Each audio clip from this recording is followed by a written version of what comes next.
Okay, we have a segment called "If You Only Knew." Great. And you could answer it any way you want to go. Okay. Biggest risk you ever took? Oh, God, the biggest risk I ever took was drinking the blood of a snake in China and then swimming in a lake nearby. They said it had something to do with sperm count, that it was a rice wine mixed with the blood of a snake. I was in a south of a town called Guilin, China. I was in a little village called Yangshuo, and then it's just one of those things where one person did it, and I thought, I'll try it too. Why? I was 22. It's what you do when you're 22. You drink snake blood. First car? It was a Mazda, and I bought it for I think I bought it for $700. It was a used car that I bought. Food you can't stand? I can't stand that stuff that you have to drink the night before a colonoscopy. That's not really food, but that's something you consume. What's interesting is that it's not that strong a taste, but it's totally repulsive. So it's just, but somehow it manages to be kind of subtle and repulsive at the same time. And it works, though. It really works. Boy, you feel so cleaned out, lighter than air afterwards. I mean, that is a good feeling afterwards. Superpower you wish you had? I wish that I was a better gymnast. I mean, I like gymnastics, and I've never been able to do a back handspring unassisted, and the clock is ticking. Proudest accomplishment?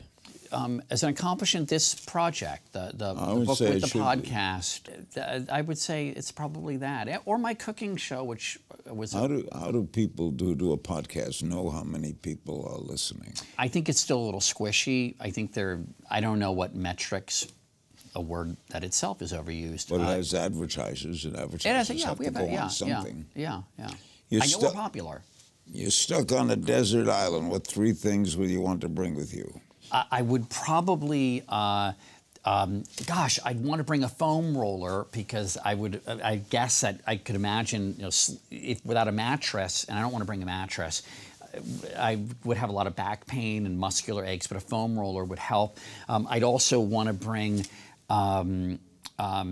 just a crate of oatmeal packs, because oatmeal, the fuel cells that come from oatmeal can last you the whole day, and I think it's a lightweight thing, and then I could probably boil water, because I know how to start a fire. A Native American grandpa taught me, so that I could sterilize the water then to put into the oatmeal.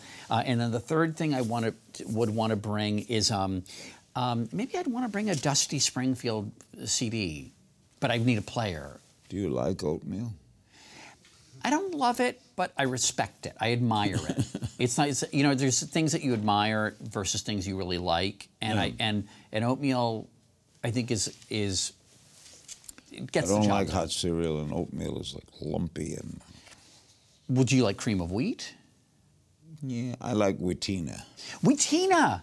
Remember Wheatina? Wait, is it still around? Because my mother's Colombian, and I remember her talking about Wheatina. I'm not kidding you. I thought it was just her way of saying cream of wheat. Wheatina had a great taste. But what is the difference? Cream of wheat had lumps. It depends. No, Wheatina had a crispy, biting, wonderful taste. But is it a relative of cream of wheat? It could be. Could be cream of white's brother. Why doesn't anyone name their daughter Wheatina anymore?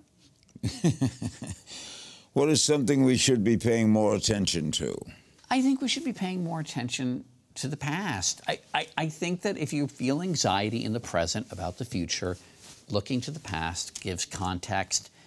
It's not for escape, but it gives you a grounding. Trouble with death is it's so freaking final. It is. There's no reboots, right? Unless you believe in that, right? But there's no, Netflix can't pick you up for another run. I mean, it's... Guilty pleasure, Mo. I love to dance around my apartment. I love that. Remember that... Single? No, I have a boyfriend. And so he will bear with me dancing around the apartment. I'll usually ask Alexa to play Andy Williams singing music to watch girls by. Yeah. What's the best job you ever had? I think my job at CBS Sunday Morning is the best job I've ever had. Strangest job you ever had? I was the copy editor for an adult men's magazine called Perfect 10. that featured models without breast implants. It was run by a guy named Norm Zeta. You're acting like you don't know what this magazine is. Don't. It was called Perfect 10. It was for a while. It was kind of a big deal. And I was hired by the publisher to copy edit the interviews with the models. And he was very generous. I paid off my student loans many years early because of this. What's your biggest regret? Oh, boy. I'm not dodging here. I don't. It's okay. Don't sweat it, Mo. Yeah, I can't. My biggest regret is that I can't answer that question. Never miss a beat. Subscribe to Larry King now and watch new episodes every day.